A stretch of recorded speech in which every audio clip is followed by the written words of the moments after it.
Hello again, everybody, and welcome to Gamecock Central Radio. Emerson Phillips with Collyn Taylor. It is game week, and today, Tuesday, the first Will Muschamp midweek press conference ahead of Saturday's Coastal Carolina game. Noon kick on the SEC Network at Williams-Brice for the season opener.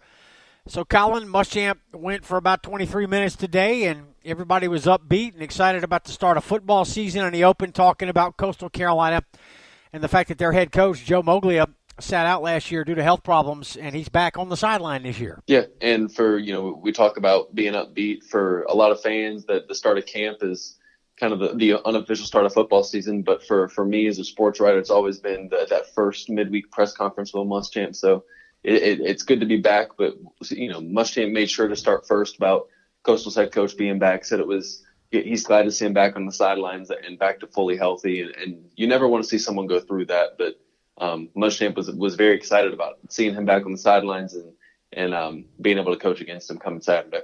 Right. Moglia took last year off, and he's back on the sideline this Saturday for the Gamecocks and the Chanticleers. So, Collyn, a lot of information coming out with the depth chart being released today, and, Muschamp pretty much made his feelings about the depth chart known. The depth chart is just not that important to him because he looks at positions by groups of players, and obviously kind of ranks them, I guess, in his head, top to bottom. But he's not as impressed with the depth chart as everybody else is. Right, and that's something as, media and fans, that's something we really, really look forward to and want to dissect. And for Muschamp, it's really not about that. It's about, he always said, it's not about who starts the game, it's about who finishes it. So you look at sometimes guys, last year Dante Sawyer started a couple games, but Javon Kinlaw finished. And it's always a rotating thing, especially for a lot of positions at South Carolina, the defensive line, the secondary, some of the wide receivers and tight end, that they're going to rotate. So it's not really a set starting group, it's a starting rotation. So, and I think you kind of get a little bit of a glimpse into that with this depth chart and kind of where he thinks things stand in terms of rotations, let alone who's going to go out there and take the first snap and start the game. Collyn, one of the most important things that I heard in today's press conference, Muschamp was asked about, in what ways has the defensive line shown improvement? And he said, without a doubt, it's getting to the quarterback, and that's got to be big coming into 2018. Pass rush will be huge. Obviously, that kind of sets the tone for your entire defense. When you get pressure on the quarterback, it takes pressure off the back end of your defense, and Muschamp said clearly it was the defensive line. They've been able to get to the quarterback just using the front four. Yeah, and that's something that he's harped on since last season ended is, the defensive line needs to get better at rushing with four because that frees up the linebackers and it frees up the secondary to not have to hold their man for as long.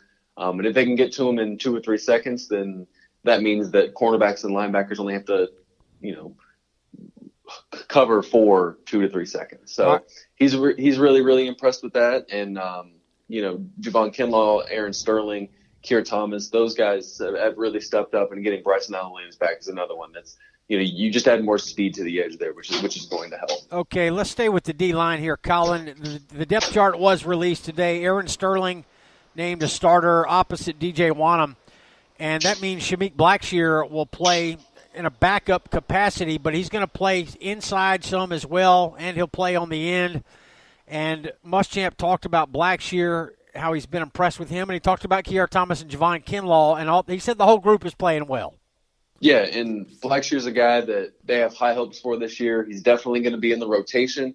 That's something that's kind of set in stone, and they'll put him on the end. But, in those third down situations where they put Wanham, Aaron Sterling, and Brad Johnson all on the field, they could bump Blackshear inside to defensive tackle, and it kind of gives them a little bit more speed and strength inside to rush the passer with a lot of those smaller but faster guys on the outside. Staying with the defense, Collyn, what happened with Jam Williams on the depth chart? It's just one of those things where he's still getting adjusted to safety. It's not something he's played in a few years. But when you got two guys like Nick Harvey and JT eBay who are coming in and have a lot of experience playing at a high level, it's hard to compete with some of those guys. But Will Muschamp did say he's going to play some safety this year, and he'll play some nickel too, and he has a lot of experience playing in that nickel slot. He played a lot of it last year and started some games there. So that's kind of the big thing is kind of finding where he's more natural and more comfortable. And I think that's more at that nickel spot, but he'll see some safety as well. Montac and eBay are starting at safety, and then Harvey's kind of that roaming guy. Okay, right. Montac and eBay with Harvey third on the list, basically. And yeah.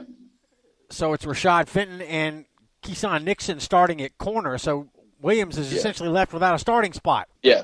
All right, so Williams is going to play plenty, but the kid had a fantastic year last year. He did some good things for the Gamecock defense. We know he's going to be on the field. It was just that was kind of one of the interesting aspects of the depth chart is that Jam Williams is not a starter, at least as of right now. But again, like Muschamp said, it's not who starts the game, it's who finishes the game. So we could see a Shamik Blackshear defensive line or Jam Williams starting at corner or even safety, depending on how the season goes. So these are things that we'll keep an eye on moving through the Coastal game coming up on Saturday. Collyn, receiver position is very deep for the Gamecocks, as is running back. We've talked about that some this summer, and Muschamp talked a little bit more about it today. Yeah, and I think there was no surprise when it came to the starting group with Debo, Brian Edwards, and Shi Smith.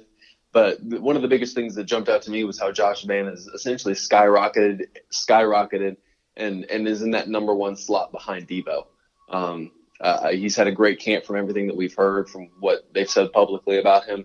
And then you have Ortre and Enriquez Davis kind of filling things out, Davis in that slot spot. So as a whole, I think that's the most talented and most and deepest group on the field, and probably the most versatile in terms of what they can do with the ball in their hands. So I think everyone's really, really excited about what this wide receiver core can do, especially with more of an emphasis on that deep ball that Dan Werner said that they're going to put on this year. Right. No surprise at receiver. The ones are Debo Samuel, Brian Edwards, and Shi Smith. The twos are Josh Vann, the freshman, Rodriguez Davis, and Ortre Smith. So no real surprise there. And at running back, Muschamp kind of gave a nod to Rico Dowdle, but he said very clearly that all four running backs are going to play. Dowdle, Tyson Williams, A.J. Turner, and Mondenson. All four will play. Yeah, and he did the coach depth chart trick of doing the ors next to names. So technically all four are listed as the starter with Rico Dowdle or Tyson Williams or A.J. Turner or Mondenson. But Dowdle's listed first. I would expect him to probably take the first snaps. But, I think all four are going to rotate. You can't have just one back in the SEC. All are going to have to stay fresh. So I think you'll see a very healthy dose of them this year. All right, Collyn, just odds and ends here. No update today on Belk and Cook. We're still awaiting word on their eligibility. Javon Charleston suspended for the first game, and Muschamp talked about unknowns, and he said it's depth on line of scrimmage, both sides of the football. That's the number one unknown right now. He said we got guys that played some last year, but they're going to be counted on a lot more heavily this year, and that's the unknown, the line of scrimmage. Yeah, and I think he wants to see guys that played a lot more last year in terms of Kobe Smith, in terms of Dennis Daly, in terms of Blake Camper, in terms of Starius Hutcherson along that line, both defensive and offensive, to really see how their playing time last year improves and develops them into what they can do this year. And then some of the freshmen, J.J. Ngbare and Rick Sandage and J.C. Horn and Josh Vann are all guys that are going to play in some capacity on Saturday. And it's one thing to do it on the practice field. It's another to do it in the scrimmage at the stadium. It's another thing when the lights are on and there's 80,000 people in the stands to be able to play at a high level then. So I think that's one of the biggest things that they're going to try and work on is making sure that those freshmen are prepared and ready to go once the game kicks off and the lights turn on. Collyn, I'm glad you mentioned J.C. Horn. I've neglected to mention him. Muschamp talked extensively about him. He was asked specifically about J.C. Horn, and Horn's had a great camp. We talked about this last week. Yeah, and it's one of those things where as the camp has gone on, the legend of J.C. Horn has grown and grown and grown, and they make him sound like an all-pro, cornerback at this point. So, yeah.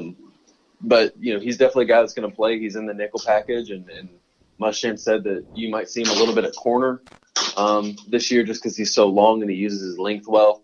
But he's a guy that's definitely in their best five group, and will play a lot this year. Yeah, Muschamp said he asks the receivers who the top DBs are. He says, what do you think about this guy? What do you think about that guy? And he said that Debo and Brian Edwards said that J.C. Horn does the job. They said he's a good player. So Muschamp said he kind of goes on that, and that was interesting as well. So, Collyn, a lot of talk about the team possibly looking ahead to Georgia. I think that would only be somewhat natural because that's the first big game of the season. But Muschamp talked about taking every week as its own season, and that's kind of been the focus this week and all summer. Yeah, and the team even has little rubber bands on their wrist as wristbands. it says EWAS, or every week's a season. So they're constantly reminded of it. That's something that they've been harping on since last year ended. And as fans, it's easy to kind of get wrapped up and overlook Coastal, or even as media members. But, they're not really focused on that. And they're kind of focused on, staying in the moment, because if they lose to Coastal, then, that could snowball. And if they overlook them, then it could snowball into not just one loss, but 2 or 3 down the road. So they want to make sure they come out and have their best showing that they can on Saturday before a really big game next week. All right, Will Muschamp held his midweek press conference today on Tuesday, and the table is now set for the 2018 season opener. 4 days until kickoff. Gamecocks and Chanticleers. It'll be just the second ever meeting between South Carolina and Coastal Carolina University. Collyn, when the two teams met for the first time in 2013, that was probably the greatest Gamecock football team that the University of South Carolina has ever had. That team finished ranked number 4 in the country, and it was interesting because Coastal was going into the FCS playoff the following week, and they were interested in getting out of town healthy, Collyn. They were not amped up to play that game, and it'll be a different story come Saturday. Yeah, and I think you're going to see a team that's kind of eager to prove that they belong in the FBS, and a team that's kind of eager to see what they can do against a team with a lot of hype surrounding them, coming off a 9-win year last year. So they're going to get Coastal's best punch, and it's just a matter of how South Carolina deals with that. And I think they'll be able to do it, but it's just a matter of how quick South Carolina wants to put the pedal to the metal in terms of tempo, and wants to kind of show what they can do offensively and defensively on Saturday. That's right. Coastal is now Division I. They're in their second season in the Sun Belt Conference, second year for Coastal as part of the FBS. And Coastal had a rough year last year. They went 3-9 with Moglia out, and their defense really gave them some problems last year. Had trouble creating turnovers last year. We're going to get a full Coastal Carolina preview from the radio voice of the Chanticleers. Joe Cashin will join us later this week here on Gamecock Central Radio. Right now it's Collyn Taylor bringing us this report on the Will Muschamp midweek press conference. Thank you, Collyn. Not a problem. Thanks for having me. All right, we'll do it again soon. That's Collyn Taylor, and I'm Emerson Phillips, and this is Gamecock Central Radio.